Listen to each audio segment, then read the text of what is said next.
Dire que la musique est haram, c'est un raccourci qui peut porter à confusion, parce qu'en réalité, c'est les instruments de musique qui sont haram. Du coup, cette interdiction, elle est bien plus profonde et elle a une plus grande sagesse derrière. Et si tu veux vraiment comprendre pourquoi, eh bien, écoute attentivement et écoute sincèrement. J'ai été musicien pendant 18 ans et alhamdoulilah, je ne le suis plus. Et je vais pouvoir t'expliquer pourquoi est-ce que les instruments de musique sont haram. Et t'en fais pas, je vais expliquer d'une manière très simple et on va aller droit au but, Inch'Allah. Le dernier messager d'Allah, sallallahu alayhi wa sallam, a dit: il y aura parmi ma communauté des gens qui rendront licite l'adultère, la soie pour les hommes, le vin et les instruments de musique. Et ce qui est très subtil dans cette interdiction, c'est que les instruments de musique mènent à deux grands péchés. Ça peut mener à l'ostentation, mais le pire, c'est que ça mène au shirk. Et le shirk, ce n'est pas juste un péché en islam,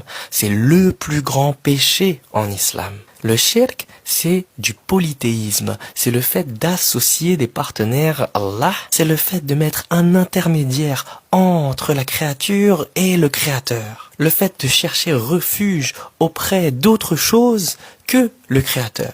Le shirk, c'est lorsqu'on croit qu'un objet, une statue, une personne, qu'elle soit vivante ou morte, possède par elle-même un pouvoir spirituel, qu'elle peut nous rapprocher d'Allah par sa propre force, ou qu'on doit lui vouer des actes d'adoration. C'est le fait de croire qu'on a besoin d'un intermédiaire entre nous et Allah pour se rapprocher d'Allah. Le shirk, c'est même le fait de chercher guidance en dehors d'Allah. Le shirk, ça inclut beaucoup de choses. Prendre ses passions pour divinité, c'est également du shirk. Et donc, le shirk, c'est le plus grand péché en islam parce que ça s'oppose au tawhid.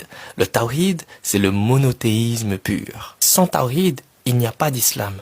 Donc, si le shirk s'oppose au tawhid, alors le shirk s'oppose à l'islam. Et donc voilà, si tu as compris cela, tu as compris une grande partie de l'interdiction. Maintenant, je vais t'expliquer cela plus en détail. Comme je l'ai dit au début, c'est pas juste la musique qui est haram, c'est les instruments de musique qui le sont. Et donc, avant même que l'auditeur soit concerné par cette interdiction, c'est le musicien d'abord qui est concerné, parce que l'instrument de musique devient un rival avec le Coran, avec la parole d'Allah. Il prend la place dans le cœur jusqu'au point où le musicien va chercher refuge auprès de sa musique, auprès de son instrument, que ce soit dans les moments de tristesse ou de joie. Petit à petit, cet instrument-là va remplacer Allah dans le cœur du musicien. Et Shaitan, il va murmurer au musicien pour que le musicien justifie cela en se disant: mais je fais